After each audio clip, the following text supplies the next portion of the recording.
ये सत्य है कि एक दिन सबको मरना है, परंतु ये सत्य जानते हुए भी सबको अमर रहना, सदा जीवित रहना है।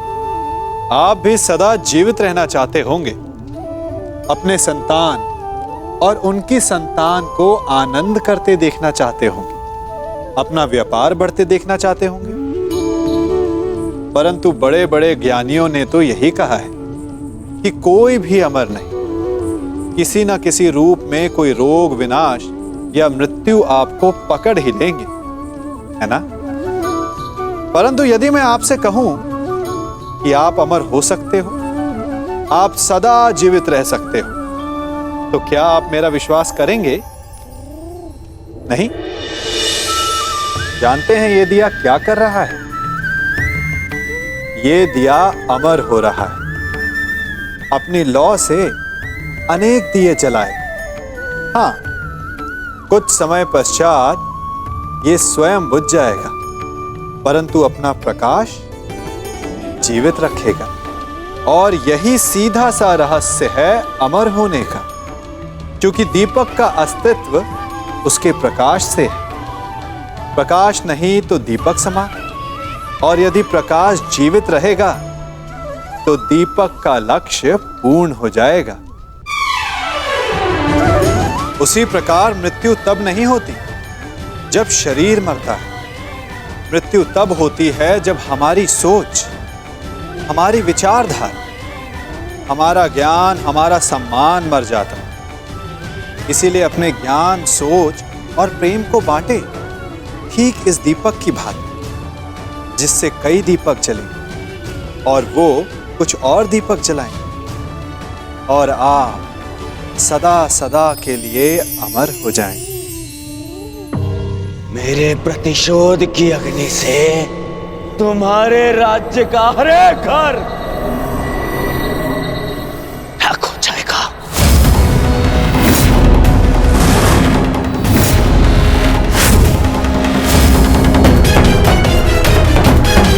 दुर्योधन शांत, चलो यहां से।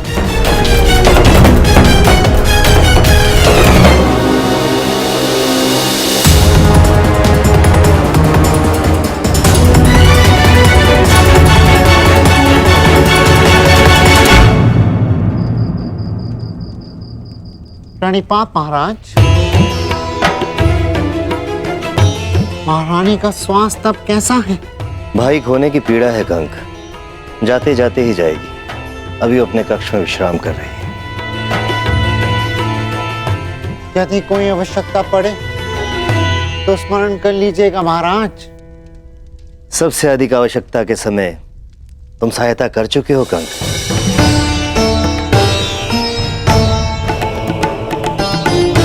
तुमने ठीक ही कहा था, मैं कीचक के नहीं संशय के दबाव में था। एक राजा और एक पिता को उसका कर्तव्य स्मरण कराने के लिए धन्यवाद कंक। मुझे मेरा खोया हुआ आत्मविश्वास लौटाने के लिए धन्यवाद। क्षमा कीजिएगा महाराज, समय सावधान रहने का है। हस्तिनापुर युवराज की ललकार को मत भूलिएगा, क्योंकि मत्स्य का वो सेनापति मारा जा चुका है जिसके भय के कारण विराट नगर की सीमाएं सुरक्षित थीं। कुरु सेना किसी भी क्षण आक्रमण कर सकती है महाराज, किसी भी क्षण।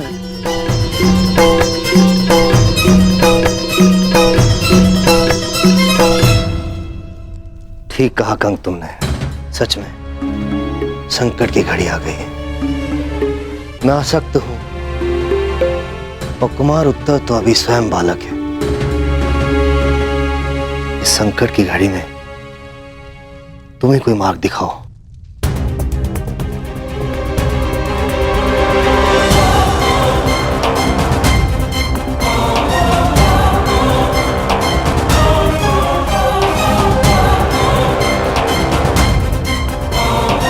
आक्रमण होने की दशा में मार्ग तो केवल युद्ध ही है महाराज। परंतु मैं आपको वचन देता हूं कि जिस मत्स्य भूमि का हमने अन्न खाया है उसे नाश नहीं होने देंगे महाराज। नाश नहीं, सर्वनाश चाहिए मुझे। सर्वनाश, उस मत्स्य राज्य का सर्वनाश चाहिए मुझे। उसने मेरा, दुर्योधन का अपमान किया है, दुर्योधन का।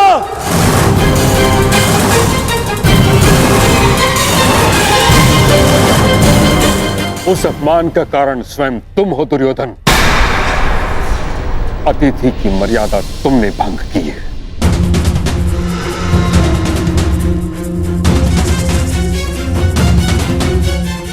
मैं कुछ भंग करना चाहता था तो वो केवल उन पांडवों का अज्ञातवास जो उस सभा में नहीं हुआ, वो अब रणभूमि में होगा, विराट पर आक्रमण करके होगा।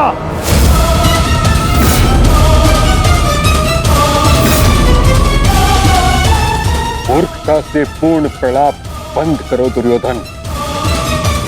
केवल इस कारण कि तुम्हें संदेह है कि पांडव वहां थे, हम आक्रमण नहीं कर सकते। नहीं, संदेह नहीं, पूर्ण विश्वास है मुझे।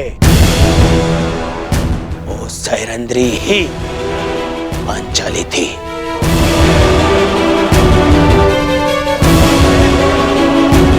अब मामाश्री से पूछ लीजिए, गण से पूछ लीजिए, वो भी वहां उपस्थित थे।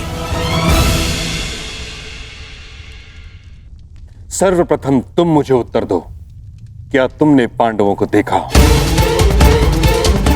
क्या तुमने पांचाली को देखा?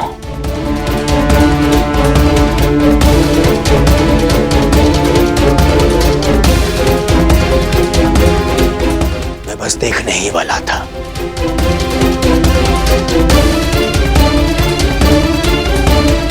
ठीक, नहीं देख पाया, परंतु उसका अर्थ ये नहीं कि वो वहां नहीं है। अभी बताइए पिताश्री, कीचक जैसे शक्तिशाली का वध और कौन कर सकता है? उसका वध ही इस बात का साक्ष्य है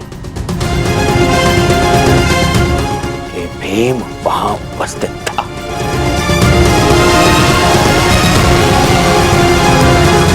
मैं दुर्योधन की इस बात से सहमत हूं ताश्री।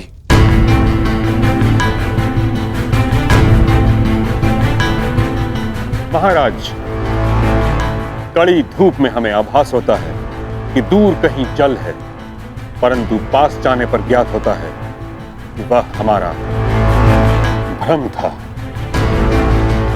वह मृग तृष्णा थी। दुर्योधन भी मृग तृष्णा का रोगी है।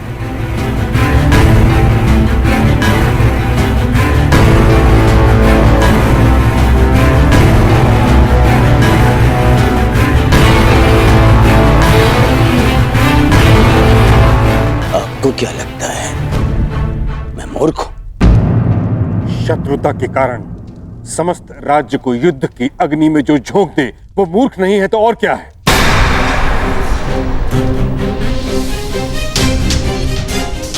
कितनी बार तुम्हें समझाने का प्रयास किया है, परंतु तुम समझने को तैयार ही नहीं हो। पांडवों से बैर के कारण कब तक हस्तिनापुर को कलंकित करते रहोगे तुम? कब तक राज धर्म को दूषित करते रहोगे? अपने संदेह के निवारण के लिए सहस्त्र सैनिकों के प्राण दांव पर लगा रहे हो। अपने संदेह के निवारण के लिए सहस्त्र सैनिकों के प्राण दांव पर लगा रहे हो। क्षमा कीजिएगा महामहिम।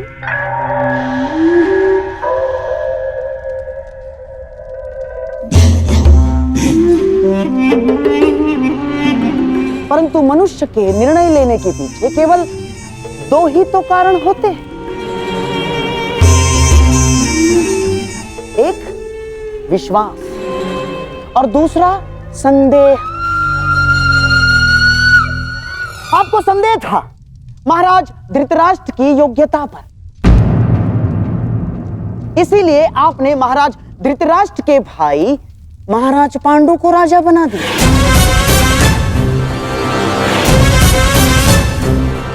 आपको संदेह था कि युद्ध में कर्ण कहीं अर्जुन के प्राण ना ले, अर्जुन को परास्त ना कर दे, इसीलिए आपने हस्तिनापुर का विभाजन भी स्वीकार कर लिया।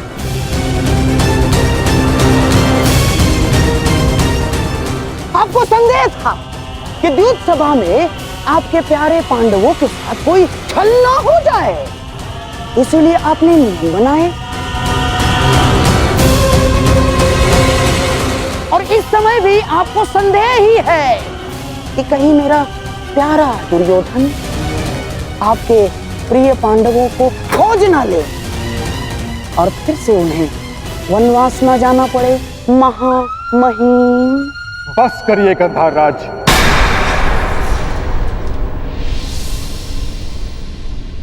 आप ही हैं जो सदैव दुर्योधन का मन कुलुषित करते रहते हैं। कभी समझाया है आपने इसे कि एक सैनिक जब मृत्यु को प्राप्त हो जाता है तो कैसे उसका परिवार धीरे धीरे वर्षों तक मरता रहता है।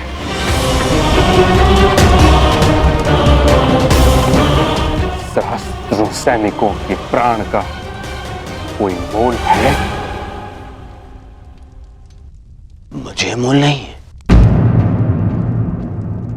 मोल है पितामह, है।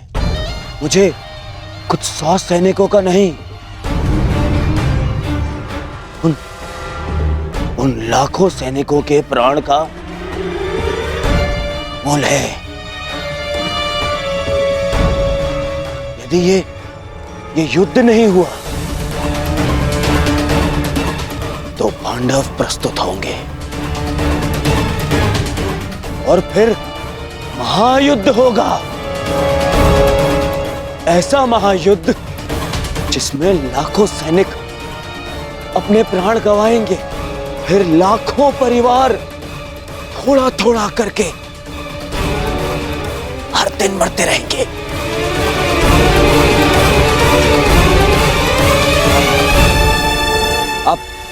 आप ही बताइए पिताश्री, क्या मैं अनुचित कह रहा हूं? लाखों सैनिकों के प्राण बचाने के लिए कुछ 100 सैनिकों का वीर गति प्राप्त करना बलिदान है या मूर्खता?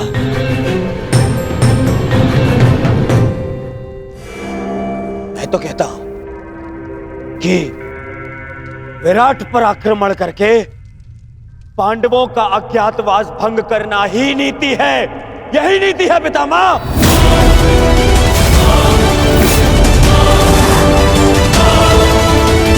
पुत्र दुर्योधन, विचार करो, पांडव तुम्हारे साथ कैसे युद्ध करेंगे? द्वारका सहित आधा भारत तुम्हारी संधि में है और शेष पर तुम दिग्विजय प्राप्त कर चुके हो। संधियां तो टूटने के लिए ही होती हैं पितामह। पांडवों के वो मित्र जिन्होंने मेरे भय से मुझसे संधि की है, वही उनके सामने आते ही मुझसे संधि तोड़ देंगे। परंतु आपको क्या, आपने तो सदा पांडवों का ही समर्थन किया है। आज भी जब मैं उन पांडवों से हस्तिनापुर की सुरक्षा का प्रयास कर रहा हूं, आज भी आप उन्हीं का समर्थन कर रहे हैं।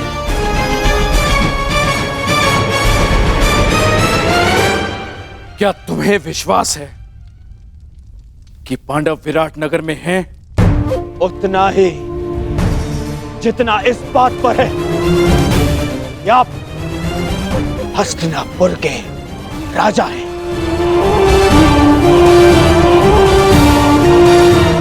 और पितामह भीष्म हस्तिनापुर का हित चाहते हैं।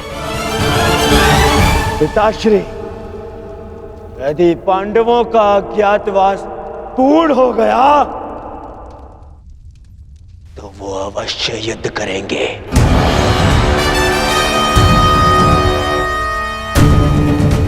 और ये युद्ध महायुद्ध होगा।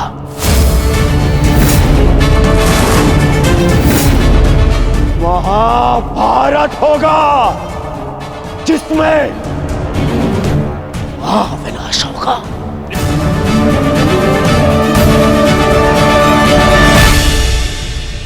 नहीं, मैं ऐसा नहीं होने दूंगा।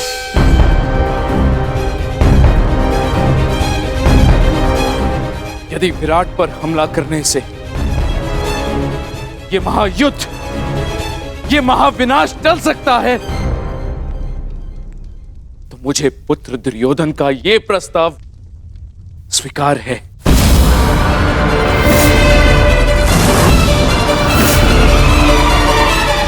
परंतु ये हस्तिनापुर के राजा का आदेश है। हस्तिनापुर विराट पर आक्रमण करेगा।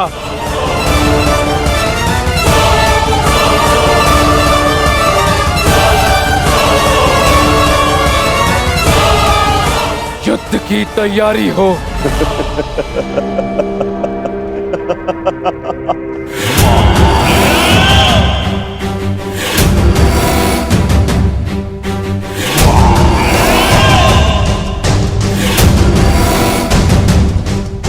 समय आ गया है मित्र। अर्जुन से तुम्हारा अधूरा द्वंद्व अब पूर्ण होगा।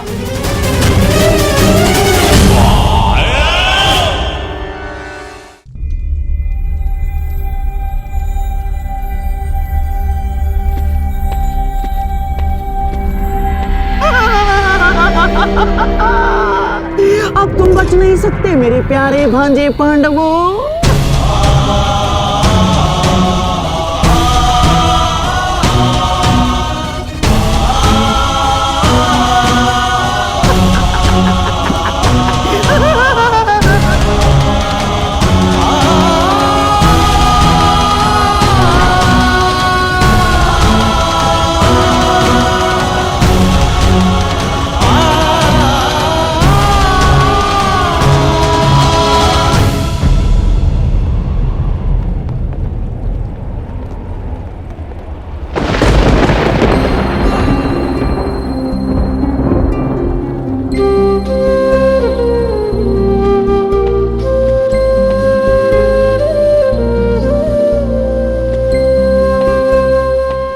माताश्री,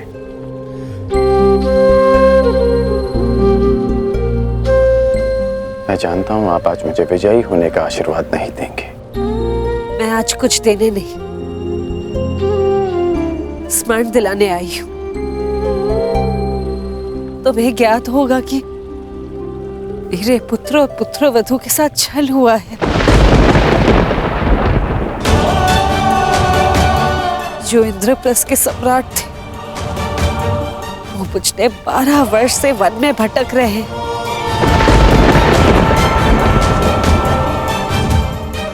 और कुछ ही दिन बचे उनकी स्वतंत्रता में, और उनके साथ फिर से छल होने जा रहा है। हस्तिनापुर से इतनी बड़ी सेना उनकी वृत्त प्रयाण कर रही है। उनकी आत्मा रक्षा के लिए उनके पास एक भी सैनिक नहीं।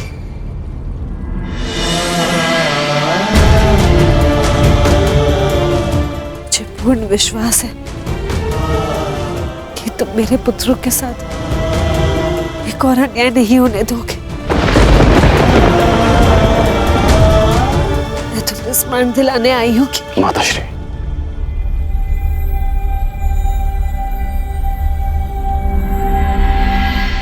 कर्ण को अपना हर वचन स्मरण है।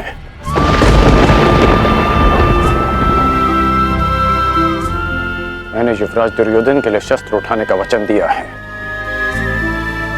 युद्ध तो मैं अवश्य करूंगा।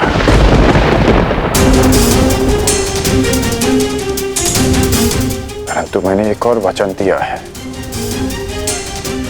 कि आपके पुत्र अज्ञातवास पूरा करेंगे,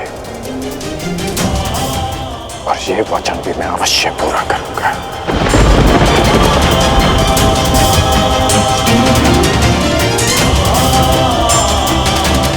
आज्ञा दीजिए माताश्री।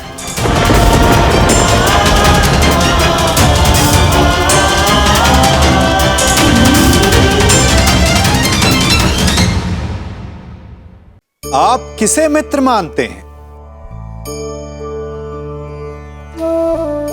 उसे जो आपसे मीठा बोले, और शत्रु किसे मानते हैं?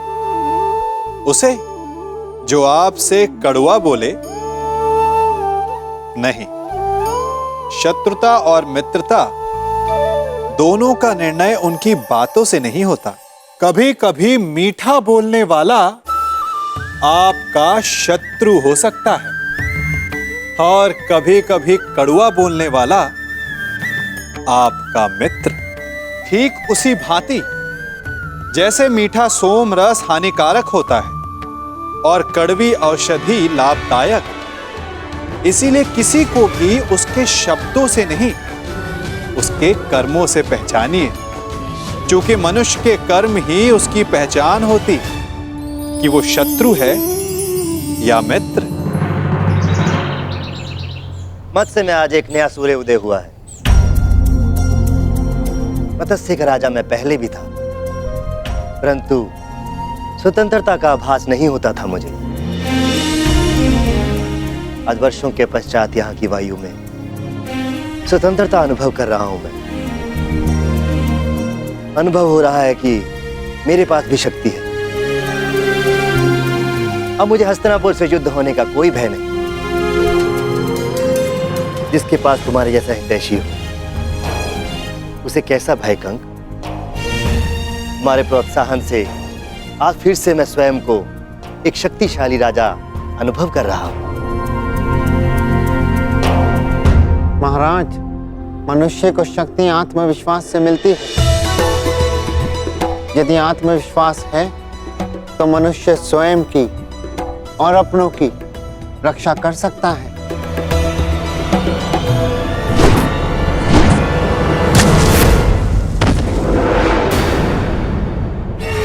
सावधान, आक्रमण हुआ है। हमारा भाई उचित था कंक। प्रतीत होता है कि हस्तिनापुर ने आक्रमण कर दिया। हस्तिनापुर ने बिना चेतावनी के आक्रमण कैसे कर दिया? महाराज, विगत नरेश सुशर्मा ने आक्रमण किया है। सुशर्मा, इतना साहस? तुम्हें पराजित होना होगा। चलो, सेना और प्रजा को सावधान कर दो। सब युद्ध के लिए तत्पर हैं।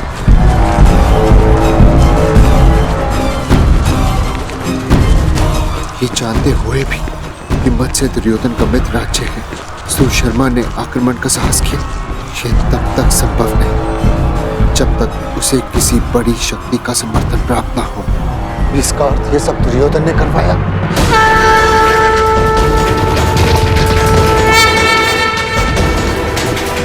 दुर्योधन! युवराज, सतर्क ध्वनि का स्वर सुन रहे हैं आप?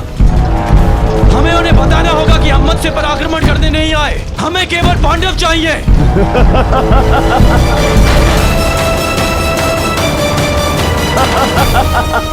मित्र, उनका सतर्क होना स्वाभाविक है, क्योंकि विराट पर आक्रमण हो चुका है।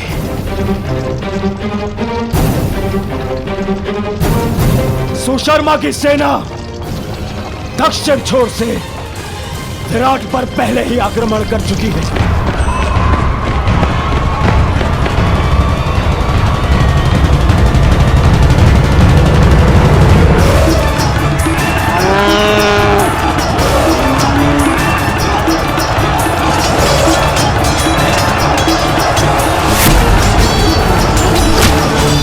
इस योजना के विषय में हमें बताना तुमने उचित नहीं समझा दुर्योधन।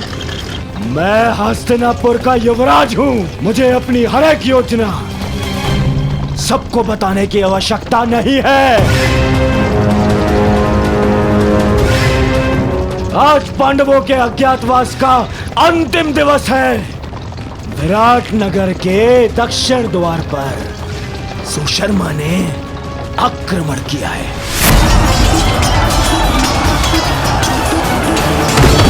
उनका सारा ध्यान विराट के दक्षिण द्वार पर होगा और हम उत्तर दिशा से आक्रमण करके पांडवों को वहीं घेर लेंगे। ये नीति के विरुद्ध है। जो राज्य पहले से ही युद्ध में व्यस्त हो उस पे इस प्रकार आक्रमण करना छल है। ये छल नहीं है, क्योंकि सुशर्मा हस्तिनापुर का ही सहयोगी है। मुझे किसी भी मूल्य पर उन पांडवों को सूर्यास्त से पूर्व पकड़ना है।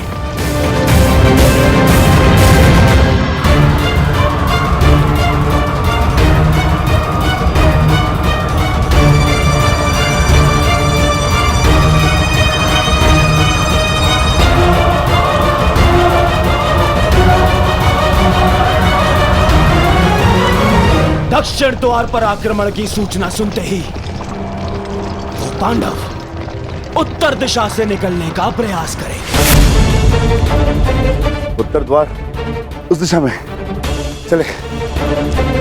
परंतु उन्हें इस बात का भान तक नहीं होगा कि उनका अज्ञातवास भंग करने के लिए हम वहां पहले से ही उपस्थित होंगे। पहले से ही।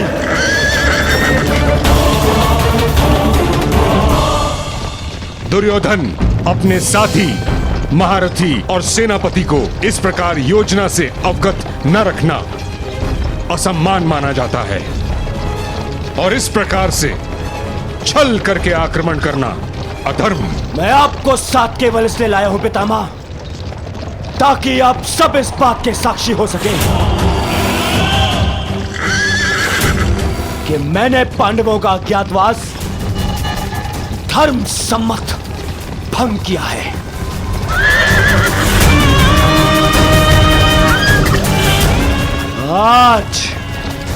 आज वो पांडव यहां से यहीं से वन में जाएंगे अगले 12 वर्ष के वनवास के लिए।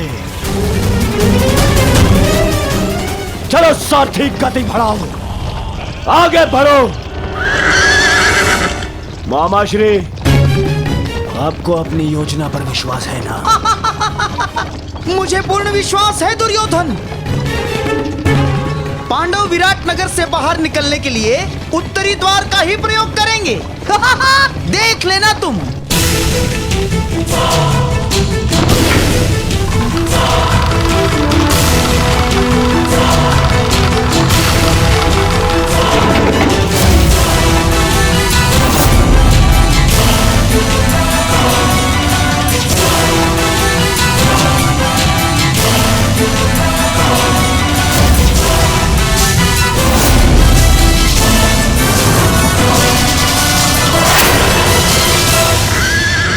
गति बढ़ाओ सारथी, आगे बढ़ो।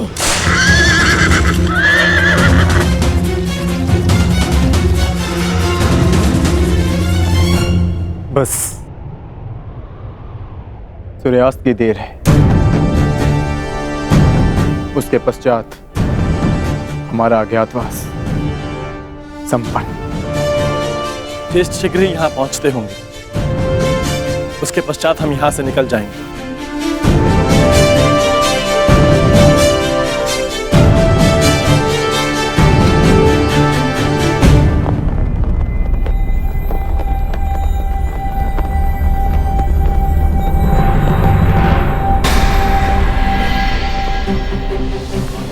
मत्स्य ध्वज को हटाया जा रहा है। हमें शीघ्र ही यहाँ से प्रस्थान करना होगा।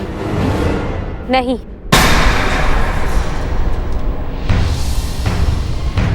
हम नहीं जाएंगे।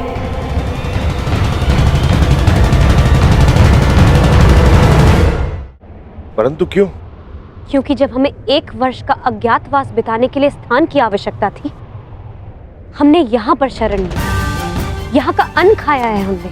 और आज जब विराट नगर को हमारी सहायता की आवश्यकता है, तो क्या यहाँ से जाना उचित होगा?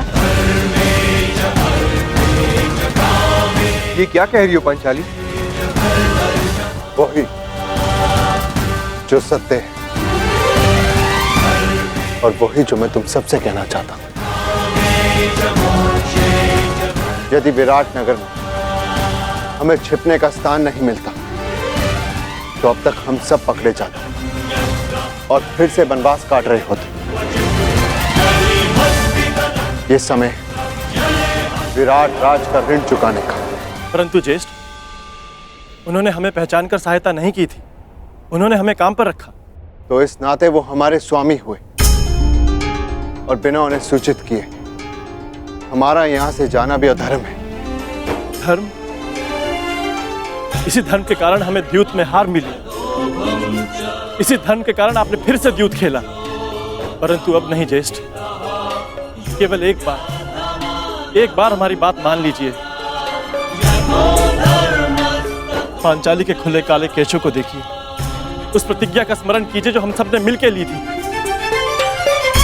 अज्ञातवास पूर्ण होने के पश्चात हम विराट नगर को फिर से मुक्त करा लेंगे ज्येष्ठ। परंतु उस कलंक से स्वयं को कैसे मुक्त करेंगे आर्य, कि अपने सहायक को संकट की घड़ी में अकेला छोड़ाए हम? यदि जाना है तो जाकर एक बार विराट राज से कह देते। उनको बताना पड़ेगा कि हम पांडव, वीर पांडुपुत्र कायरों की भांति जा रहे हैं।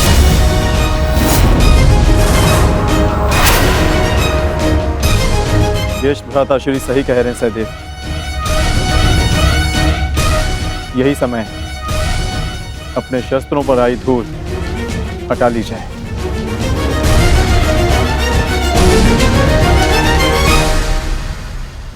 छोड़ो, छोड़ो मुझे, छोड़ो, छोड़ो, छोड़ो मुझे। मैं यहाँ से नहीं जाऊंगी। अपने पिता, अपने नगर को छोड़ के मैं नहीं जाऊंगी। परंतु महाराज को बंधक बना लिया गया है और मेरा कर्तव्य है आपको सुरक्षित स्थान पर पहुंचाना राजकुमारी जी। और मेरा कर्तव्य अपनी जन्मभूमि, अपने नगर की रक्षा करना है। हाँ, मैं भी अपने स्वामी को छोड़कर कहीं नहीं जाऊंगी, चाहे सुशर्मा की सेना हमें बंदी क्यों ना बना ले। परंतु हम महारानी हैं, हमारे आदेश की अवहेलना नहीं होगी। देखा सहदेव, एक बालिका युद्ध के लिए प्रस्तुत है, एक महारानी अपने बलिदान के लिए तत्पर है, और हम यदि योद्धा होकर भी उनका साथ ना दे पाए तो भले ही हम इंद्रप्रस्थ पालें, परंतु कभी भी अपनी आंखों में देख पाने का साहस नहीं कर पाएंगे। आप उचित कहते हैं ज्येष्ठ। अब चाहे 12 वर्ष वनवास में और क्यों न रहना पड़े, हम यहां से नहीं जाएंगे।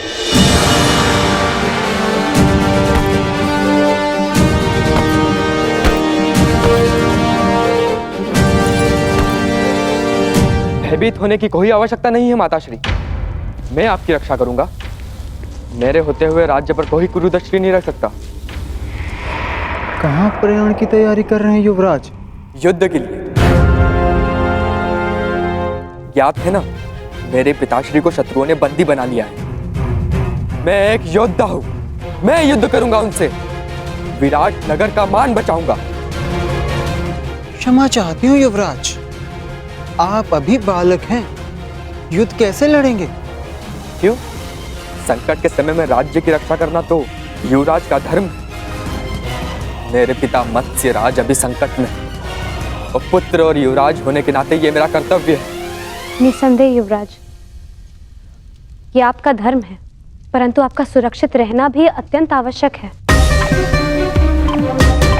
और सेना की एक टुकड़ी महाराज की रक्षा के लिए भेजी जा चुकी है। सेना नहीं, योद्धा की आवश्यकता है। मैं युद्ध करूंगा उनसे। माताश्री, आप ही मुझे बताइए, क्या मेरा जाना अनुचित है? हमारे राज्य पर आक्रमण हुआ है और हम ऐसे ही बैठे रह सकते हैं? तुम उचित कह रहे हो पुत्र, परंतु महारानी की जय हो। नगर के उत्तरी छोर से भी शत्रुओं ने आक्रमण कर दिया है।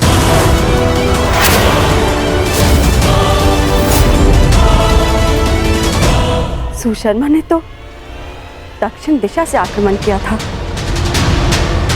उत्तर से किसने आक्रमण कर दिया?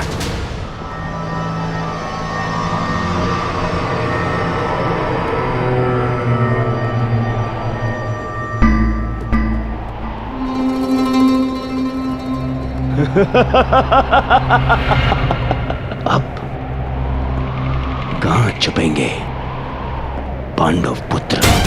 आज होगा पांडवों का अज्ञातवास भंग।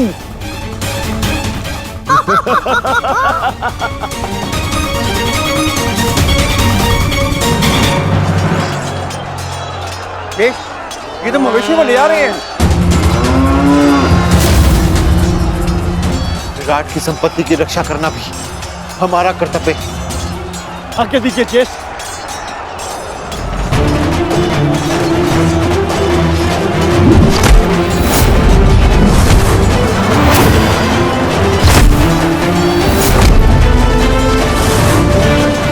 मुझे विश्वास है नकुल और सहदेव इस ओर संभाल लेंगे। हमें शीघ्र ही विराट राज को खोजकर उन्हें मुक्त कराना होगा। भीम, वो रे विराट राज, शीघ्रता करो।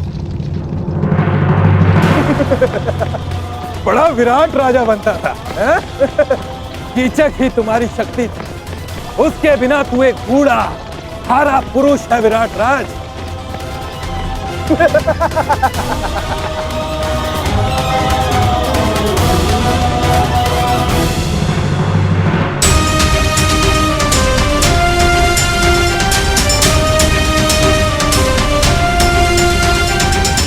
उत्तर ने अपने पिता को इस अवस्था में नहीं देखा।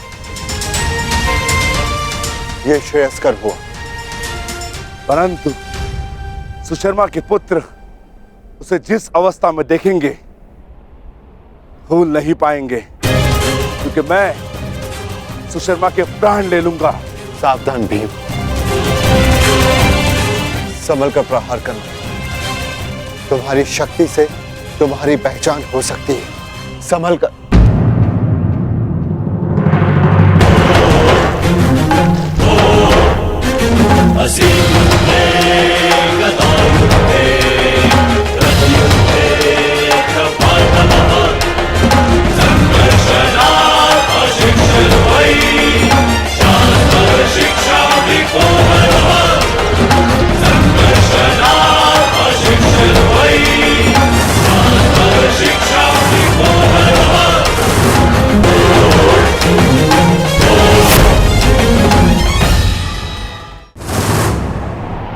सावधान सुशर्मा, मैं तुम्हें चेतावनी देता हूं कि महाराज को मुक्त कर दो, अन्यथा।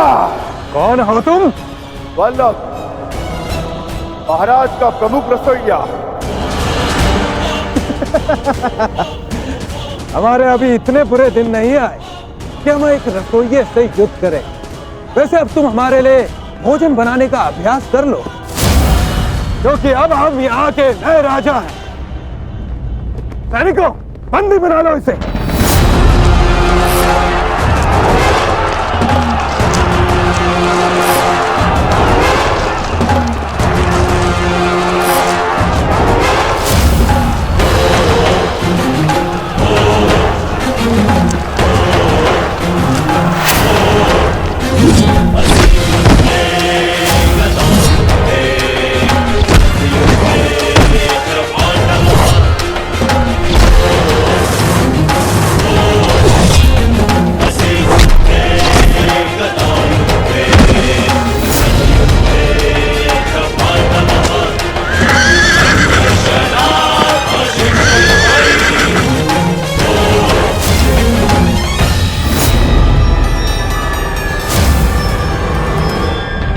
हे ईश्वर, दुर्योधन, महाबली भीष्म और अंगराज कर्ण जैसे महारथियों का सामना कैसे करेगी हमारी सेना?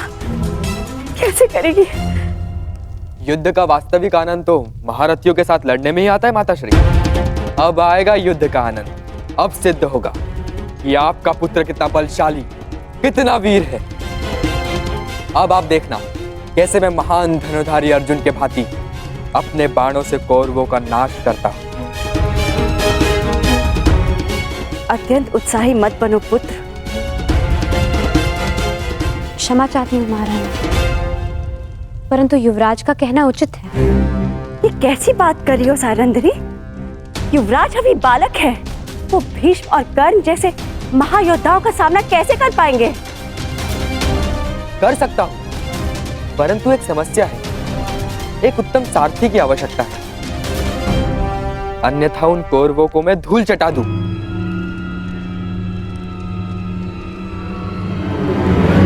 प्रतीक्षा किस बात की युवराज? आगे बढ़िए। क्या? मैं बताती हूँ महारानी। बृहनला कुमार की सारथी बनकर जाएगी। क्या? बृहनला एक किन्नर मेरी सारथी बनेगी? अरे ये नृत्यशाला नहीं, युद्ध भूमि है, युद्ध भूमि। वीणा की तार और अश्वों की रास में बहुत अंतर होता है। वहां मृत्यु तांडव करती है। सैरंद्री, तुम इतना मूर्खतापूर्ण सुझाव कैसे दे सकती हो? कुमार, आपने महान धनुर्धर अर्जुन का नाम लिया, इसी कारणवश मैंने बृहनला को आपकी सारथी बनाने का सुझाव दिया, क्योंकि एक समय पर बृहनला अर्जुन की सारथी रह चुकी है। क्या? ये अर्जुन के सारथी? विश्वास नहीं होता।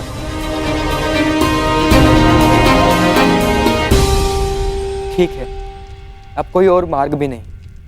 मैं तुम्हें अपने साथ आने की आज्ञा देता हूं। यदि तुम महान अर्जुन की सारथी थी, तो मैं भी तुम्हें अपनी सारथी बना सकता हूं।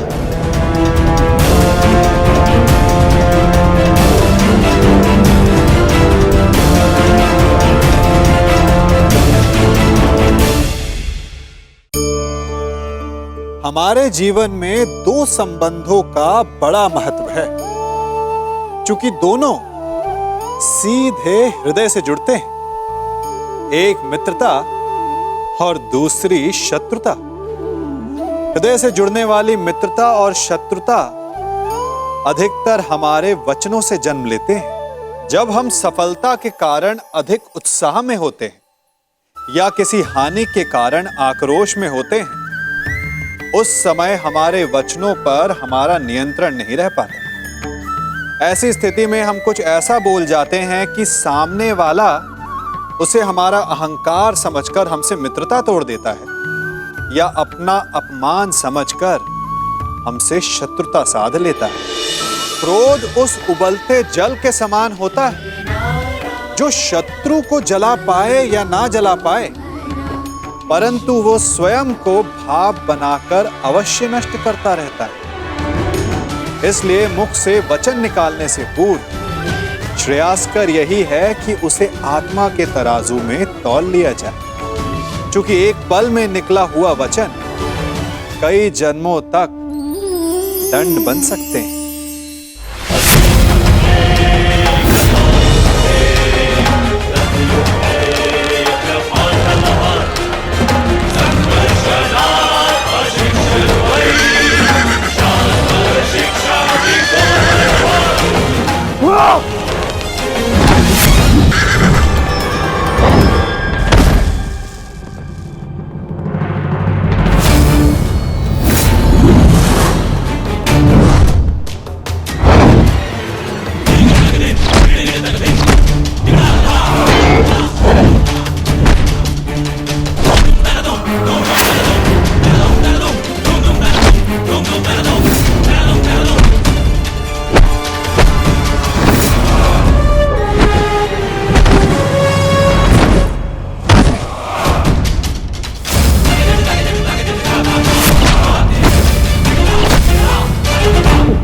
क्षमा कर दो, मैं अपनी पराजय स्वीकार करता हूँ, क्षमा कर दो मुझे।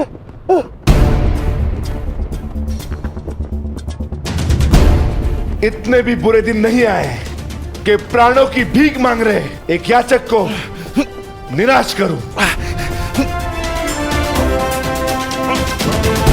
तुम महाराज के दोषी हो। तुम्हारा निर्णय वही करेंगे। क्षमा क्षमा महाराज, मैं अपनी पराजय स्वीकार करता हूं। आदेश दीजिए महाराज, क्या करना है इस दुष्ट पापी का?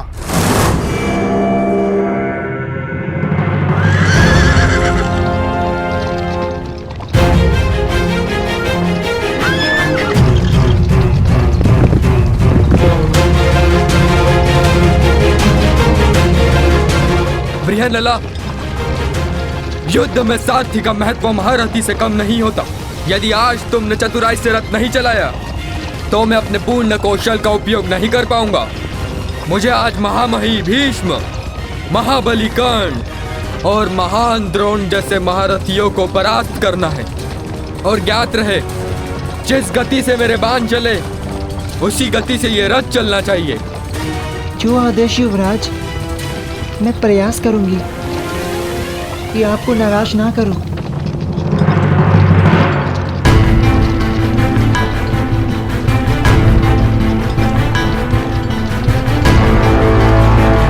ये सामने क्या है?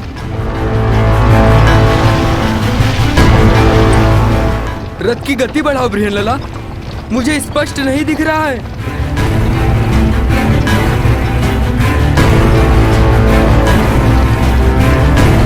क्या ये कोई चक्रवात है? नहीं युवराज, ये धूल है जो हस्तिनापुर की विशाल सेना के पथ संचालन से उड़ रही है। क्या हस्तिनापुर की सेना इतनी विशाल?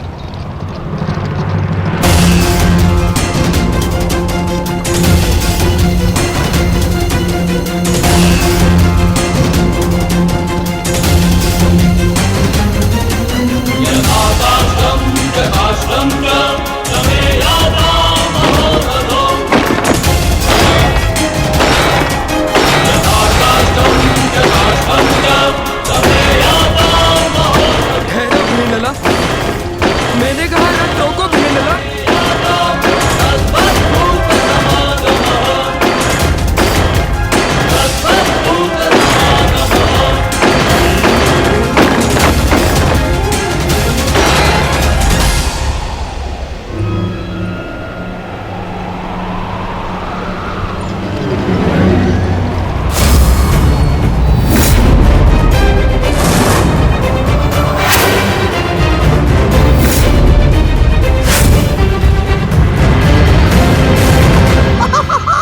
मैंने कहा था ना दुर्योधन, ये पांडव उत्तरी दिशा से ही बाहर आएंगे। वो रथ देख रहे हो? कदाचित उसी रथ में छिपकर भाग रहे हैं भगोड़े। आओ!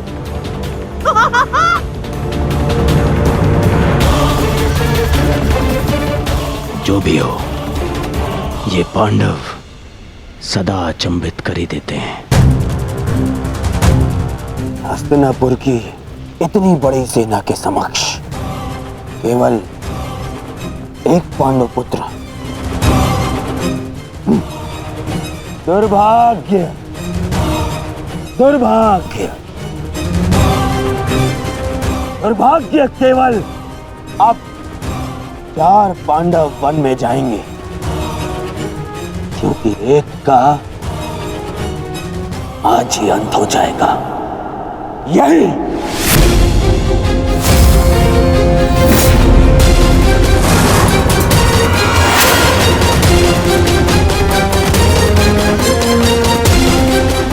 ठहरो सारथी। क्या हुआ युवराज? आपने रोकने के लिए कहा? हाँ, तुम्हें सुनाई नहीं देता? मैंने कहा रथ रोको।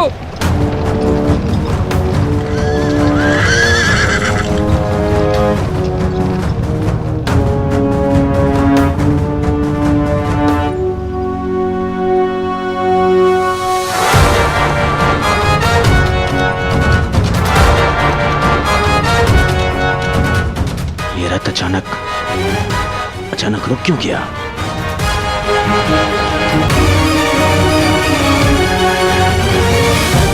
क्या हुआ युवराज? आपने रोका क्यों? शत्रु हमारी प्रतीक्षा कर रहा है। अपने बाणों का स्वाद चखने का सौभाग्य दीजिए उन्हें। तुम मूर्ख हो बृहनला। अरे माना मैं वीर हूं, परंतु इतनी विशाल सेना से युद्ध करना तो आत्महत्या है। देखो, दाएं से बाएं तक जहां दृष्टि जाती है हस्तिनापुर की सेना फैली हुई है। देखो, वो दूर क्षितिज तक घेर लिया है उन्होंने। बृहनला, मुझे लगता है कि हमें सेना के साथ आना चाहिए। कौन सी सेना युवराज? इस मत्स्य में यदि कोई महारथी शेष है तो वो केवल आप हैं। परंतु इतने महारथियों और इतनी विशाल सेना के समक्ष तो मैं पल भर भी नहीं ठहर पाऊंगा।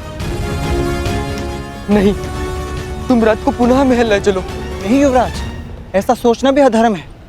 आप विराट नगर के युवराज हैं। भूल गए महारानी और कुमारी उत्तरा को क्या वचन दिया था आपने? इस समय प्रजा की एकमात्र आशा आप हैं। परंतु यदि आप कायरों की भांति भाग निकले तो विराट नगर पर, आपके कुल के मस्तक पर भयंकर कलंक लग जाएगा। वो देखिए, शत्रु हमारे समक्ष खड़ा ललकार रहा है हमें। क्षत्रिय धर्म निभाने का समय आ गया है युवराज। धनुष उठाइए युवराज, धनुष उठाइए।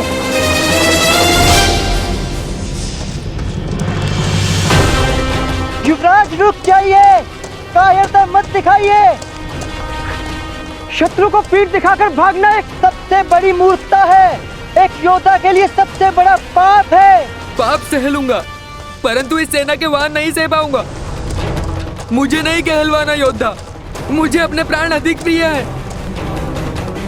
मैं तुम्हें भागने नहीं दूंगा कुमार, भागने नहीं दूंगा।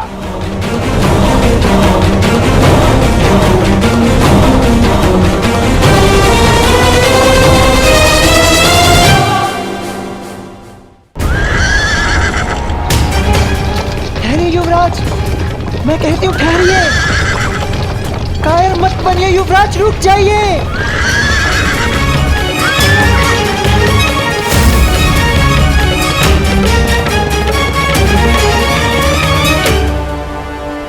ये कैसे हो सकता है? ये तो वापस लौट रहा है। आमश्री, आपने तो कहा था कि ये योजना सफल होगी। पांडव इसी द्वार से आएंगे, परंतु ये तो उल्टे पांव लौट रहे हैं। नहीं, ये पांडव हो ही नहीं सकते, क्योंकि पांडव अपने शत्रु को पीठ दिखा के नहीं भाग सकते। हो सकता है दुर्योधन की ये पांडव ना हो, परंतु पांडवों के पास हमारे समक्ष प्रस्तुत होने के अतिरिक्त और कोई मार्ग है ही नहीं।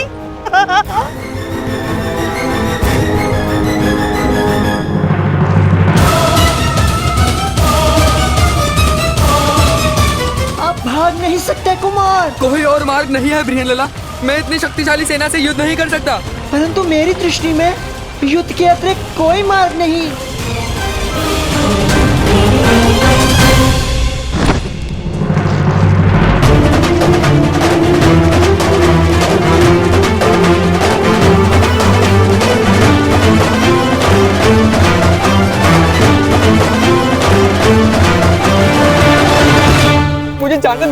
मुझे जाने दो बृहनला। मेरी तुमसे प्रार्थना है, मुझे नहीं मरना, मुझे अपने प्राण नहीं देने। ये समय रोने का नहीं है युवराज। क्या कहा था आपने? आप एक योद्धा हैं, और एक योद्धा मृत्यु का सामना हंसकर करता है, मृत्यु के भय से रोता नहीं। और किस बात से भयभीत हैं आप अकेले नहीं हैं। तुम्हारी मति तो नहीं मारी गई है, अकेले ही तो हूं मैं बृहनला। देखो चारों ओर, कहाँ है सेना? कौन देगा मेरा साथ? मैं दूंगी आपका साथ। तुम्हारा साथ किस काम का? तुम तो एक किन्नर हो।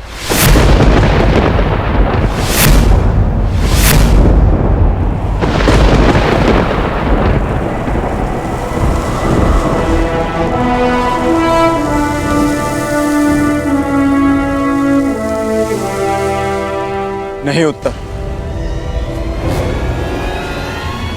मैं कौंते अर्जुन, पशुपतधारी, ब्रह्मास्त्रधारी अर्जुन,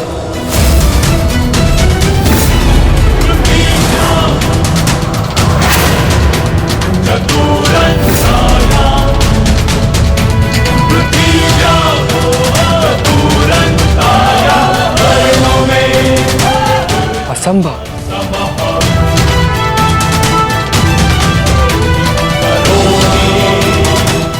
सत्य कल्पना से अधिक आश्चर्यजनक होता है कुमार। मैं सत्य में अर्जुन और मेरे ज्येष्ठ भ्राता श्री युधिष्ठिर इस समय कंक वेश में तुम्हारे पिता श्री की सहायता कर रहे हैं। और जो तुम्हारा प्रधान रसोइया है वो कोई और नहीं, महाबली शक्तिशाली भीम है। और जो ग्रंथिक तुम्हारी अश्वशाला संभालता है वो मेरा अनुज नकुल।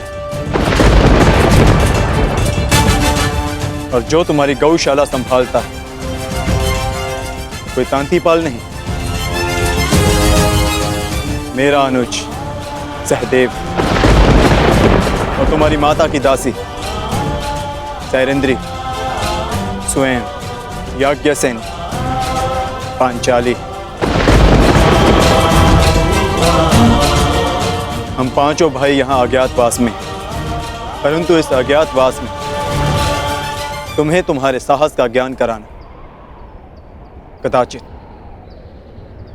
हमारा प्रारंभ है। महाबली, महाधनुधारी अर्जुन, मुझे क्षमा कर दीजिए महान धनुधारी अर्जुन। मैंने आपका निरादर किया, मुझसे भूल हुई।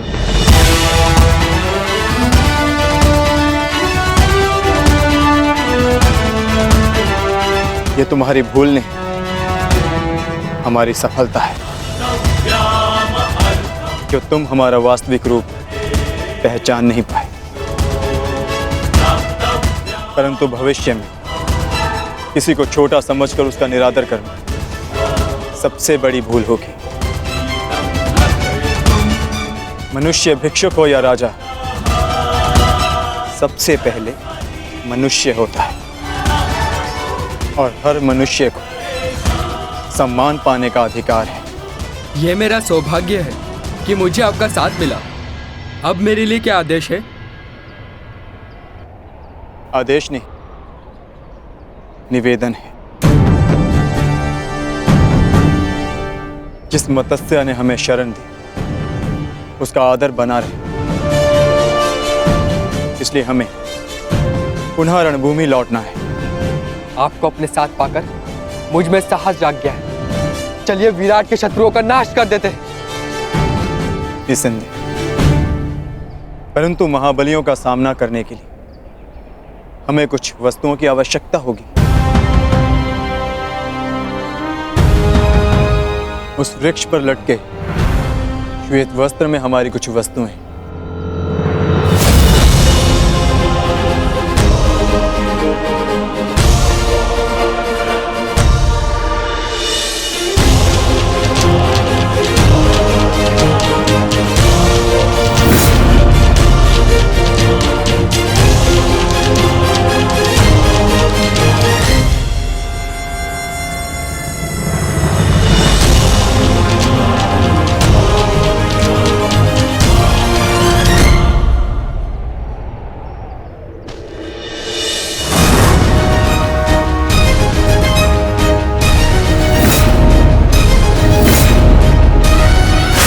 अब समय हो गया है,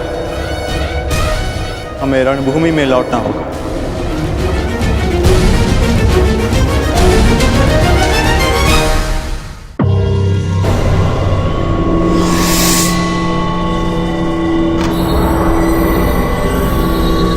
मैं और प्रतीक्षा नहीं कर सकता मामाश्री। अब तो सूर्यास्त भी होने वाला है। एक रथ आ रहा है।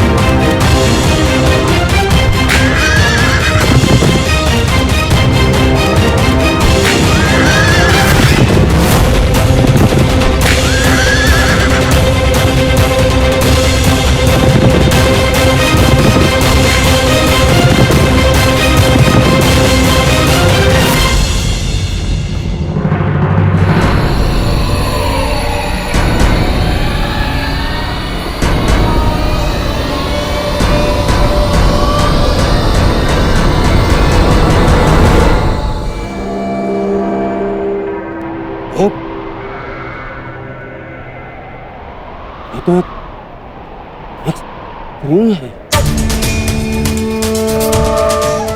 स्त्री है? ये तो प्रेरणा है।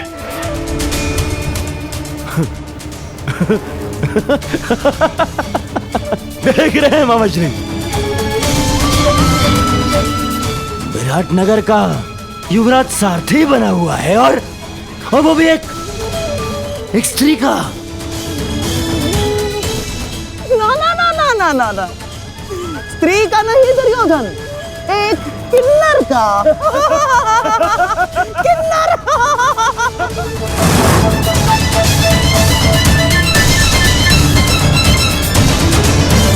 ऐसे तुमसे युद्ध करना मेरा और हसनैनापुर के मान का अपमान है, परंतु फिर भी मैं बता दूं कि मैं यहां विराटनगर से युद्ध करने नहीं आया। मुझे केवल पांडव चाहिए। मार्ग से हट जाओ। कदाचित भूल रहे हो युवराज, जिसके हाथ में धनुष होता है उसका परिचय उसका कौशल देता है। तुम्हारे सामने एक योद्धा खड़ा है। विराटनगर की सीमा पार करने से पूर्व तुम्हें मुझसे युद्ध करना होगा। विजय पानी होगी मुझ पे।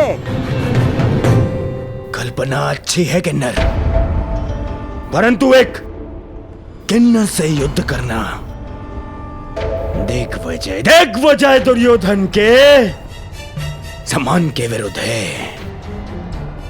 परंतु फिर भी यदि युद्ध करने के इच्छुक ही हो तो पहले अपना परिचय दो। कौन तुम? बृहनिल्ला नाम है मेरा।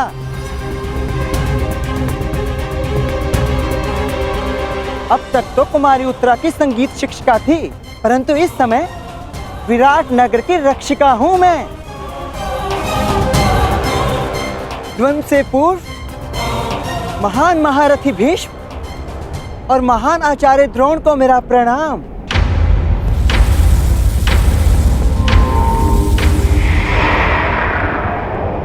हो सकता है ये भेष बदले कोई पांडव ही हो।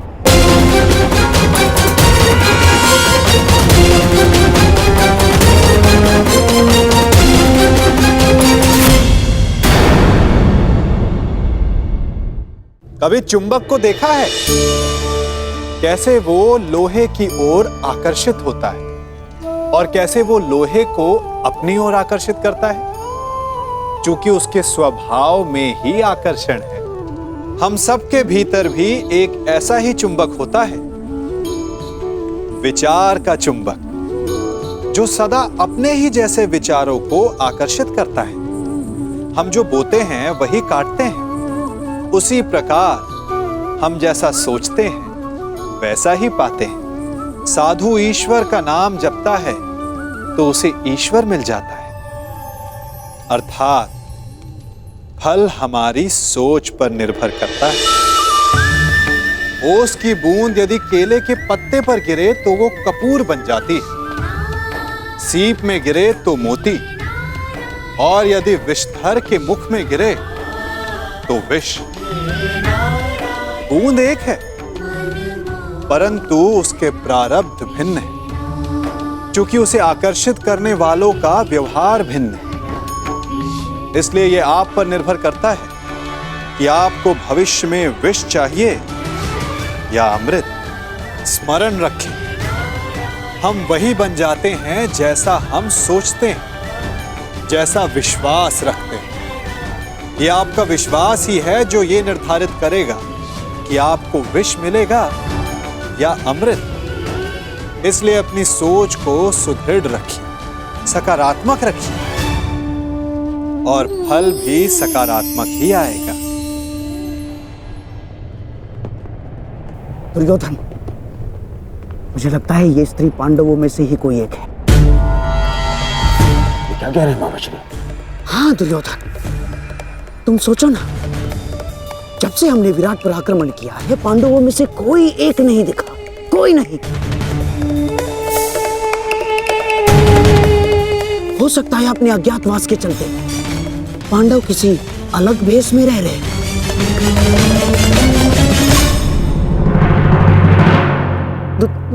दुर्योधन, मुझे पूर्ण विश्वास है कि ये पांडवों में से ही कोई एक है। तुम मेरी बात मानो, ये वही है। यदि तुम किसी भी प्रकार इससे ये उगलवा सको तो पांडवों का अज्ञातवास भंग समझो। दुर्योधन, यदि हमने ये सिद्ध कर दिया कि ये पांडवों में से ही कोई एक है और स्त्री बनकर हमारे साथ छल कर रहा है, तो हम पुनः पांडवों को 13 वर्ष के लिए वनवास भेज देंगे।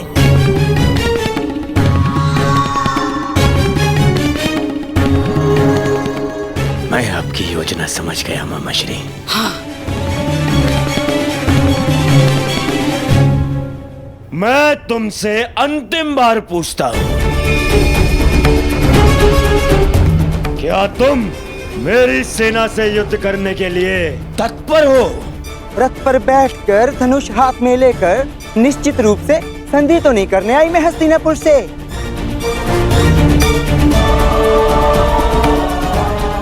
बृहनला नृत्य और संगीत भी नहीं जानती, और भी बहुत कुछ शेष है जो आपके समक्ष आने वाला है।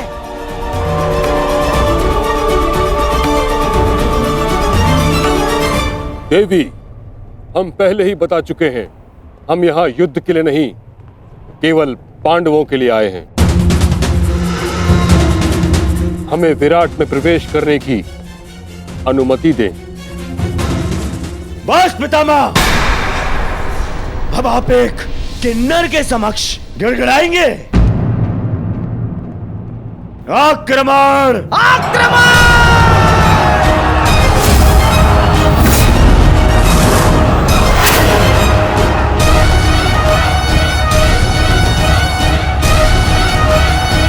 मैं अंतिम चेतावनी देती हूँ, विराट नगर की सीमा से दूर चले जाओ, अन्यथा मुझे अस्त्र चलाने होंगे।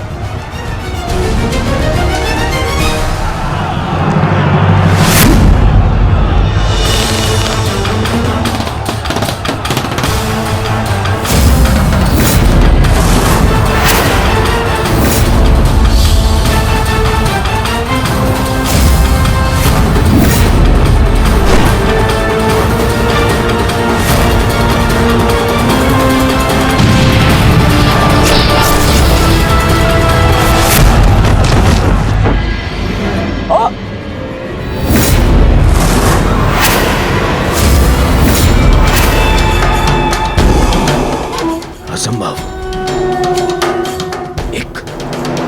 एक स्त्री ऐसा नहीं कर सकती, और ऐसा धनुर कौशल अब एक बार से मेरे सैकड़ों सैनिकों का वध कर दिया। वध नहीं किया युवराज, इन्हें केवल निष्क्रिय किया है। एक ही बाण से इतने सैनिकों पर ऐसा प्रहार करना कि उनके प्राण न जाएं, ये केवल गहन साधना और वर्षों के परिश्रम से ही संभव है। ये कोई साधारण योद्धा नहीं युवराज। तो तुम भी वही सोच रहे हो जो मैं सोच रहा हूं।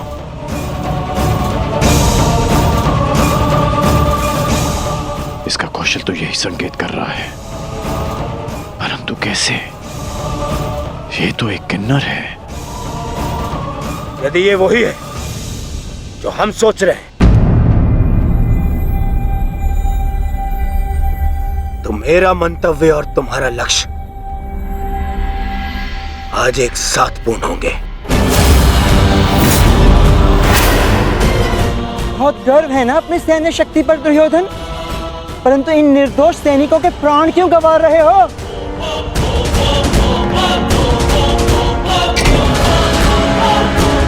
आज मैं तेरे बाणों के साथ साथ तेरी जिह्वा को भी शांति कर दूंगा। आगे बढ़।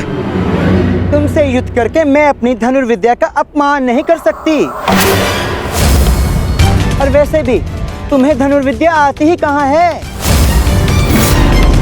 है कोई वीर तुम्हारी सेना में जो मेरे समक्ष आ सके, मेरे बाणों का उत्तर दे सके? इतना तो साहस हस्तिनापुर के हीरो को ललकारती है। पितामह, आगे बढ़िए। नहीं दुर्योधन, तुम में ना हो, परंतु मुझ में अभी क्षत्रित्व शेष है। मैं किसी नारी पर शस्त्र नहीं उठाऊंगा, और ये अर्धनारी है। आचार्य द्रोण, आप इस किन्नर को इसकी भूल का आभास कराइए। आप आगे बढ़िए। चलो सारथी।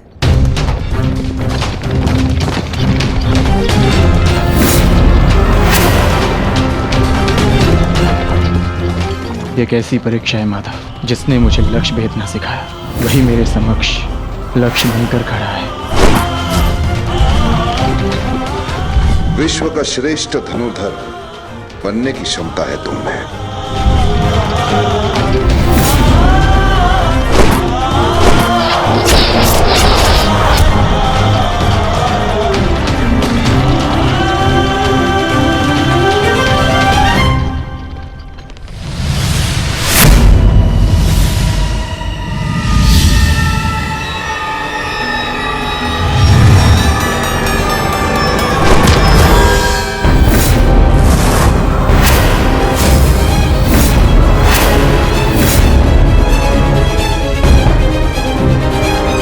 मुझे प्रणाम करने वाला ये किन्नर कहीं मेरा शिष्य अर्जुन तो नहीं? परंतु ये कैसे संभव है? अभी सिद्ध हो जाएगा कि ये अर्जुन है या नहीं। सावधान!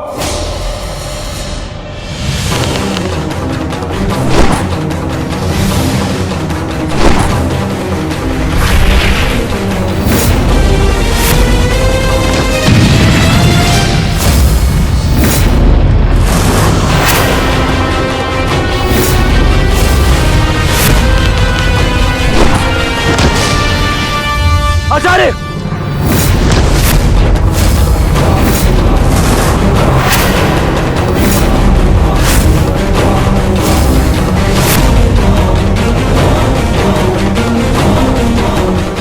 अर्जुन,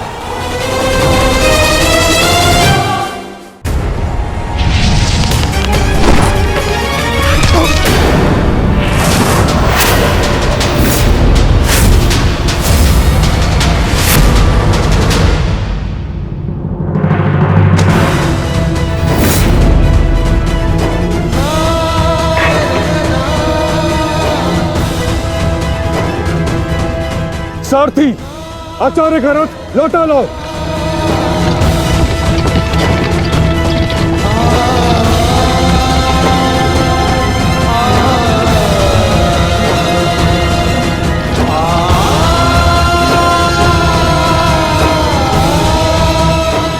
क्षमा चाहता हूँ गुरुदेव, मैंने कभी सोचा भी नहीं था कि आपकी ही सिखाई हुई विद्या का प्रयोग मैं आप पर करूंगा।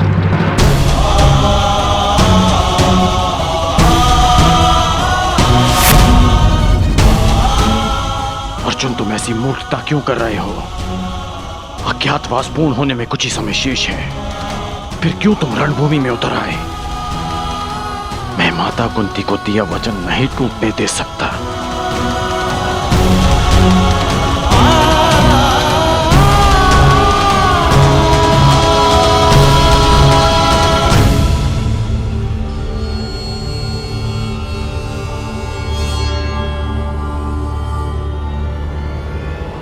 दुर्योधन, समय निकलता जा रहा है।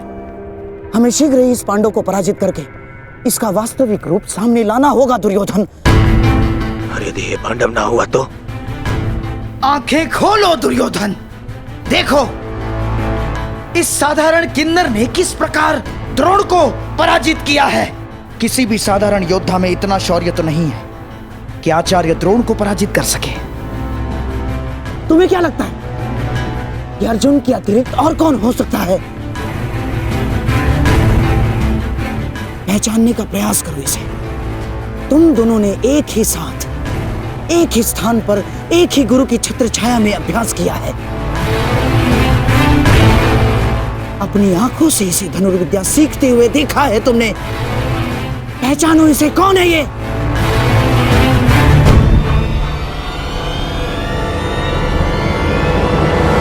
अर्जुन।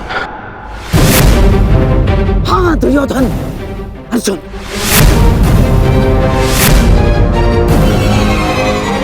अब तुम्हें कैसे भी करके इसका वास्तविक रूप पितामह के सामने लाना है, और उसके लिए तुम्हारे पास केवल एक अस्त्र उपाय है।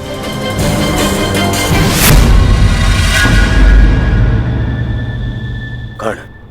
हाँ दुर्योधन, कर्ण ही वो योद्धा है जो अर्जुन का तोड़ है। और अब समय आ गया है हमारे कर्णास्त्र के प्रयोग का। मित्र कर्ण, ये कोई साधारण योद्धा नहीं है। मैं चाहता हूं कि तुम इसका गर्व भंग करो।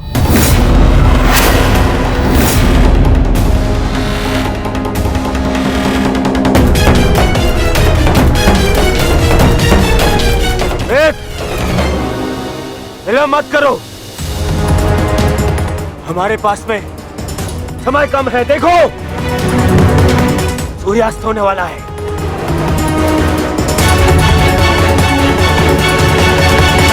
यदि एक मित्र का निवेदन स्वीकार नहीं है तो आप हस्तिनापुर के युवराज का आदेश स्वीकार करो।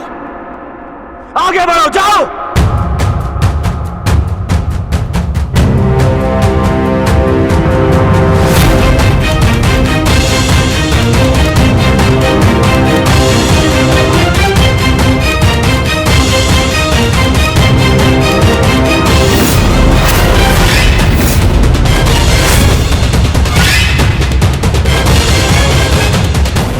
अब आएगा युद्ध का आनंद। आज पूर्ण होगा वो अधूरा द्वंद्व।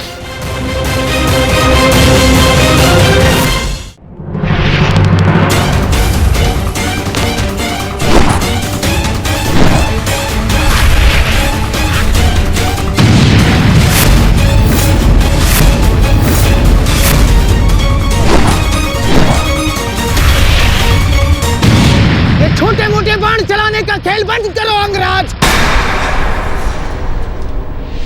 अर्जुन को सामने लाना है। वैष्णवास्त्र का प्रयोग करो।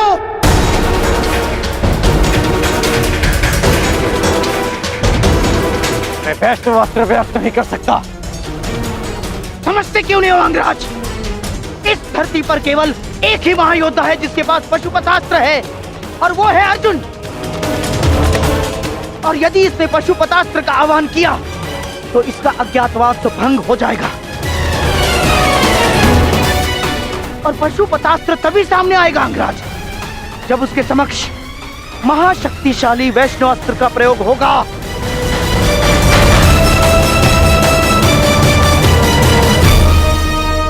परंतु मैं किन्नर पर वैष्णवास्त्र का प्रयोग नहीं कर सकता। यह वैष्णवास्त्र का अपमान होगा।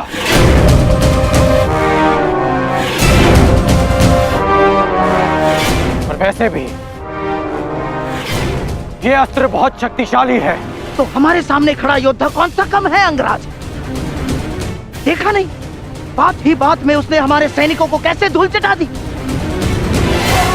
और तुम्हारा युद्ध कौशल हम कई बार देख चुके हैं, परंतु अब कौशल इसी में है कि समय बचा लिया जाए। समझे तुम? मैं मामा श्री की बात से सहमत हूं कर्ण। वैष्णवास्त्र का प्रयोग करो कर्ण, बंद करो इसका।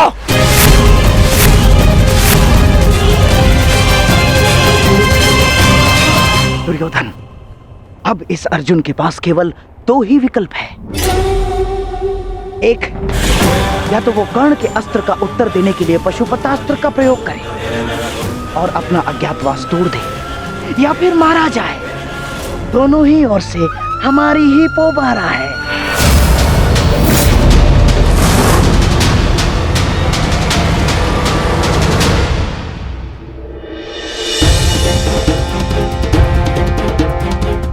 बस कुछ क्षण और, सूर्यास्त होने के साथ साथ यह अज्ञातवास भी अस्त हो जाएगा। बस एक ही भय,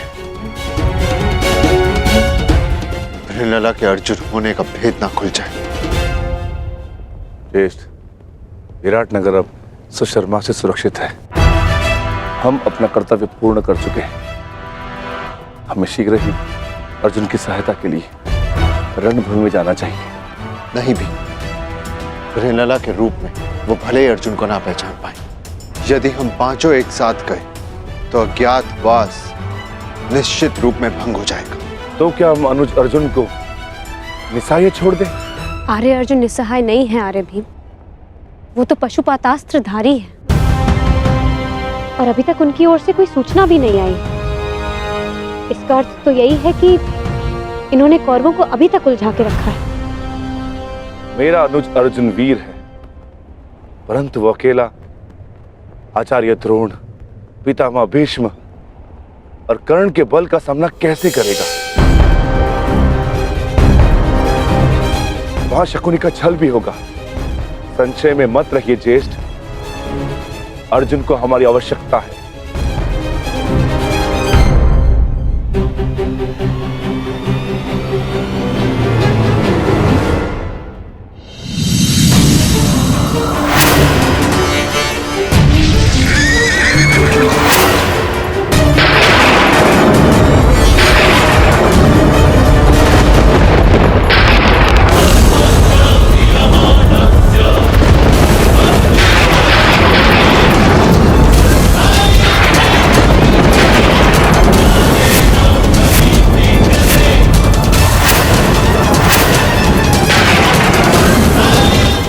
वैष्णवस्त्र, कर्ण वैष्णवस्त्र संधान कर रहा है।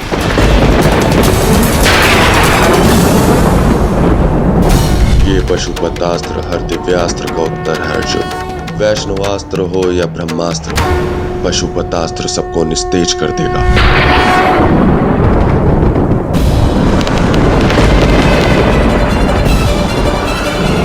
यदि मैंने पशुपतास्त्र का प्रयोग किया तो सबको ज्ञात हो जाएगा कि मैं ही अर्जुन हूँ, और यदि प्रयोग ना किया तो मेरी मृत्यु निश्चित है और साथ ही मेरे भाइयों का जीवन भी संकट में आ जाएगा।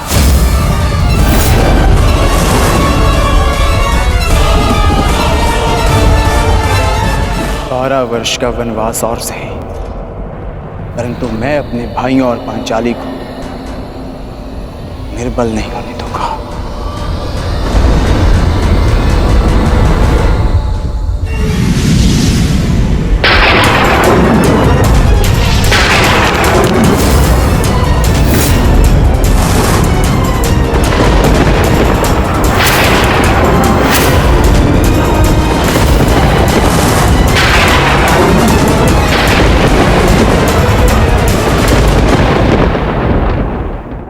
जब से ये सृष्टि बनी है, नदी की धारा और चट्टान के मध्य सदा संघर्ष रहा है, परंतु हर बार चट्टान की कठोरता को हारना पड़ता है और नदी की धारा कोमल होते हुए भी कठोर चट्टान को काट देती है।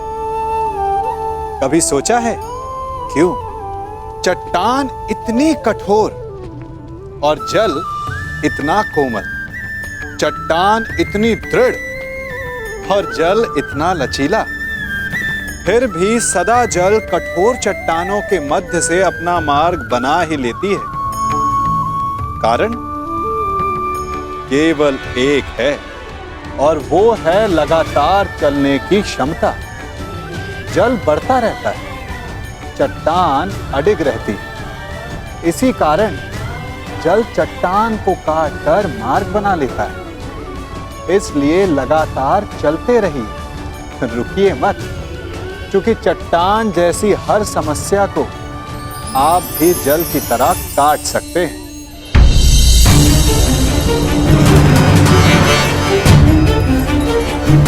बारह वर्ष का वनवास और सहे, परंतु मैं अपने भाइयों और पांचाली को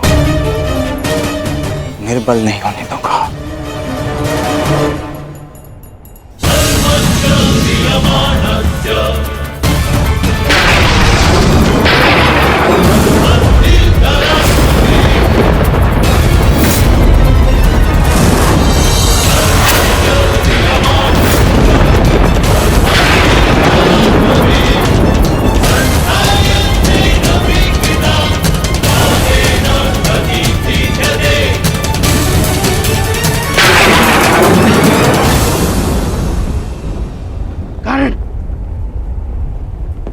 मित्र युवराज दुर्योधन को दिया वचन स्मरण करो।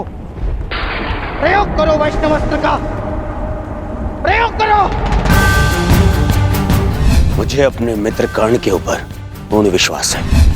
मैं नहीं चाहता कि भाई भाई पर शस्त्र उठाए, क्योंकि इस युद्ध से विनाश के अतिरिक्त कुछ नहीं मिलने वाला। द्वंद्व अधूरा छोड़कर आ गए।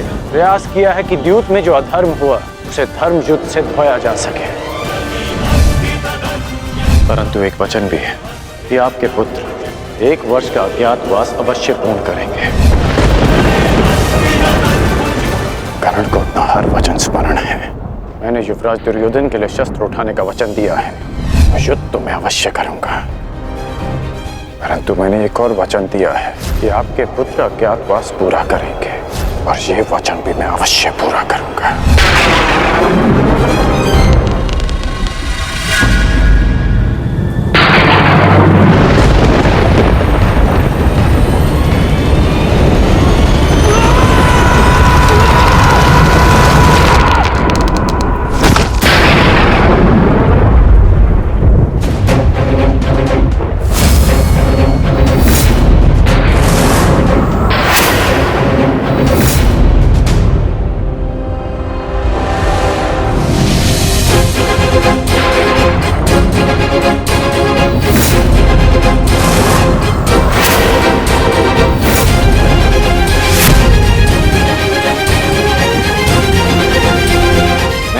की प्रत्यंचा टूट गई है बृहन्नला। पता नहीं कौन सी शक्ति है जो तुम्हारी सुरक्षा कर रही है, परंतु ये राधेकर्ण उस शक्ति के समक्ष अपनी पराजय स्वीकार करता है।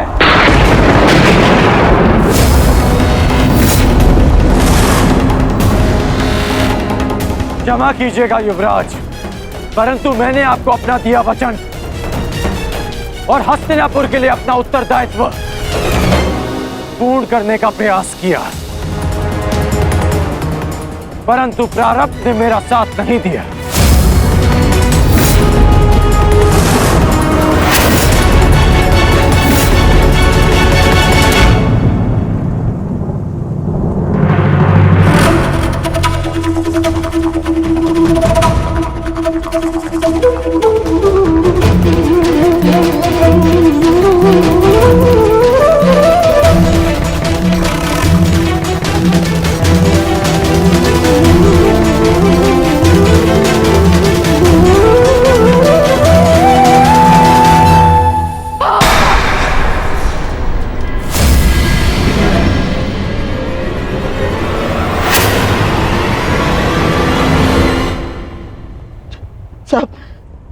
सब व्यर्थ गया।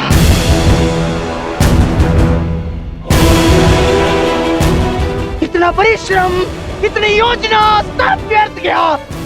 सब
अज्ञातवास पूर्ण हुआ ज्येष्ठ।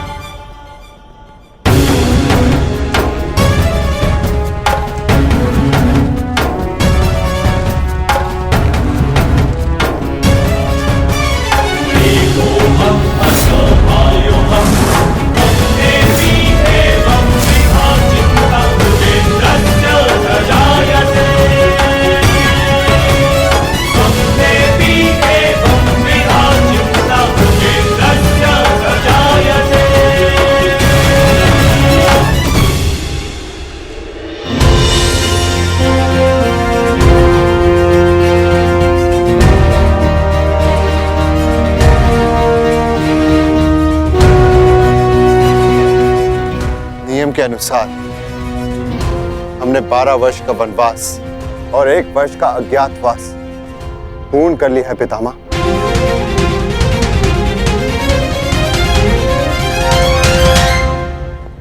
आपसे यह आशा नहीं थी धर्मराज कि आप असत्य भाषण करेंगे।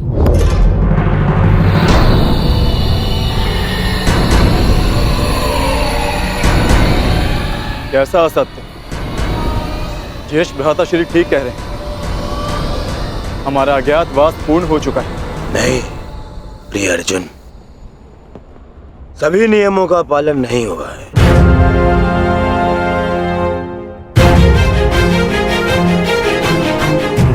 कैसे नहीं हुआ? 13वें वर्ष में हमें कोई पहचान ना सके, यही नियम था। हाँ। और इस नियम को समझने के लिए तुम लोगों के पास पुनः 13 वर्ष का समय होगा भीम, है ना दुर्योधन? समझाओ इसे। हाँ मामाश्री, क्योंकि नियम अनुसार पहचाने जाने पर असत्य बोलना भी नियम भंग करना होता है, और असत्य बोलकर तुमने नियम भंग किया।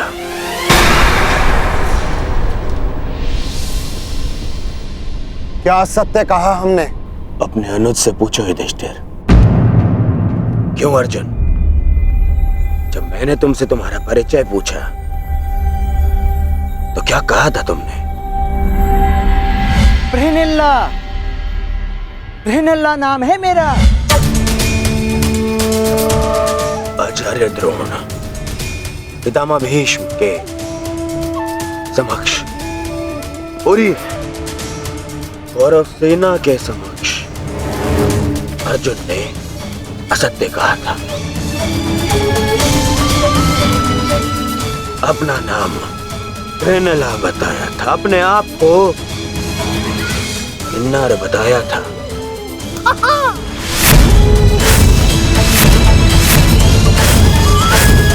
क्यों अर्जुन, क्या ये असत्य नहीं था?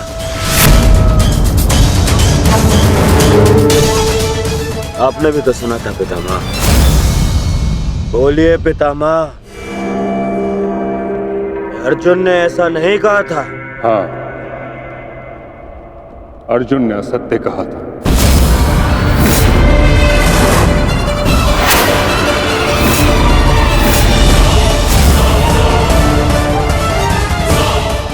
और अर्जुन ने अपना नाम बृहनला बताया था, और वही बृहनला अर्जुन बन के सामने खड़ा है।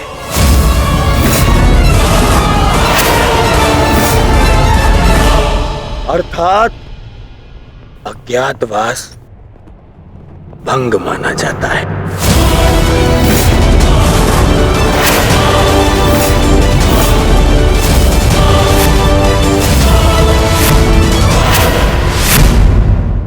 जाओ पांडवों, वापस वन में जाओ और योजना बनाओ कि अगली बार 12 वर्ष के पश्चात अज्ञातवास में कैसे पकड़े ना जाओ। जाओ। जाओ जाओ जाओ। नहीं दुर्योधन, अज्ञातवास भंग नहीं हुआ है दुर्योधन। मैंने कोई असत्य नहीं बोला और ना ही मैंने कोई नियम भंग किया है। जो तुम्हारे समक्ष खड़ा है वो अर्जुन है, पुरुष है, परंतु जिससे तुम्हारी सेना युद्ध कर रही थी वो बृहनला थी, एक किन्नर। देव अप्सरा देवी उर्वशी ने मुझे शाप दिया था, इसलिए 1 वर्ष तक मुझे किन्नर बनकर रहना पड़ा। परंतु आज सूर्यास्त के पश्चात वो शाप पूर्ण हुआ। अब मुझे अपना वास्तविक रूप प्राप्त हुआ। अब आप बताइए पितामह, क्या मैंने असत्य कहा? क्या अज्ञातवास भंग हुआ?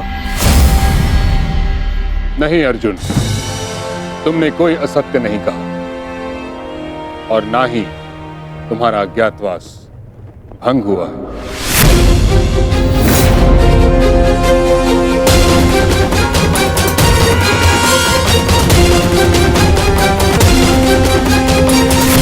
परंतु मैंने इसे पहचान लिया था पितामह।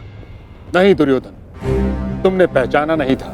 तुम्हें आभास हुआ था कि ऐसा बाण केवल अर्जुन चला सकता है। यदि तुम्हें विश्वास होता तो तुम अंगराज से वैष्णवास्त्र का संधान करने को नहीं कहते, इसलिए मौन रहो। मैं ये घोषणा करता हूं कि पांडवों का अज्ञातवास सफलतापूर्वक पूर्ण हुआ।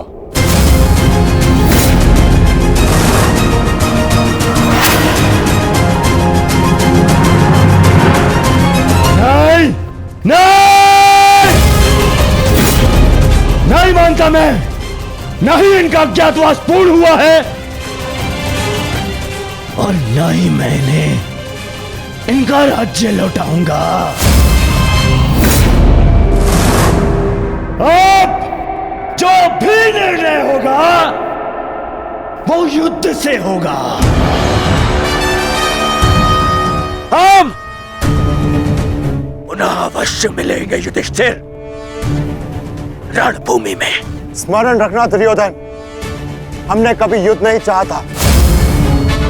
तुमने हमें इस युद्ध में धकेला है और अब यदि आर्यव्रत के भाग्य में युद्ध ही है तो ठीक है, जो युद्ध होगा अवश्य होगा। यदि न्याय और नीति के लिए हम वनवास भोग सकते हैं तो न्याय की स्थापना के लिए हम युद्ध भी अवश्य कर सकते हैं।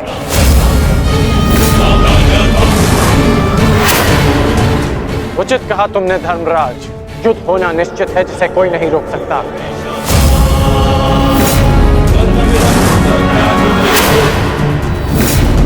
अज्ञातवास पूर्ण होने का सुख कुछ ही दिनों तक रहेगा धर्मराज। हमने बिन 13 वर्षों को यूं ही नहीं काटा है कर्ण। जानता हूं, परंतु आप ये नहीं जानते कि इन 13 वर्षों के समाप्त होने की प्रतीक्षा आपसे अधिक मैंने की है। हर पल मैंने युद्ध की तैयारी की है धर्मराज।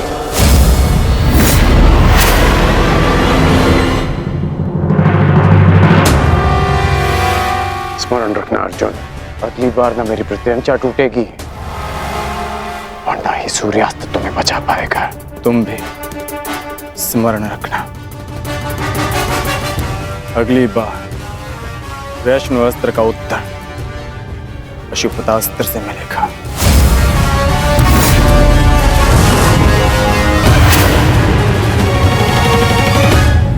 समझ में नहीं आता युधिष्ठिर, मैं किन शब्दों में आपका धन्यवाद करूं। आप पांचों ने ना केवल मेरी, मेरे परिवार की, अपितु मेरी प्रजा की भी रक्षा की है। आभार की आवश्यकता नहीं है महाराज, क्योंकि हम स्वयं आपके उपकारों के तले दबे हैं। यदि विराट नगर ने हमें शरण न दी होती तो हम फिर से 12 वर्ष का वनवास भोग रहे होते। सम्राट, समझ नहीं आता कि आपका ये ऋण कैसे चुकाऊंगा मैं।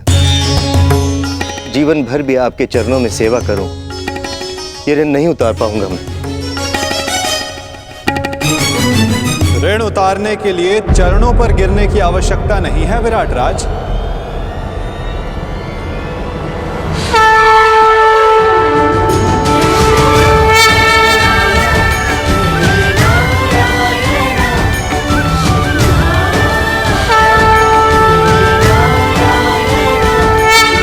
वासुदेव,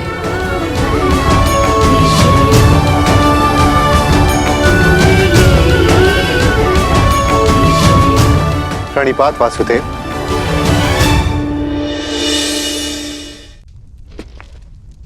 आपकी समस्या है कि आप पांडवों का ऋण कैसे चुकाएं, और उस समस्या का हल मेरे पास है विराट राज। तो आप ही बताइए वासुदेव, इस ऋण से कैसे मुक्त हो सकता हूं? क्या करूं कि ये मेरा मंतव्य पूर्ण हो?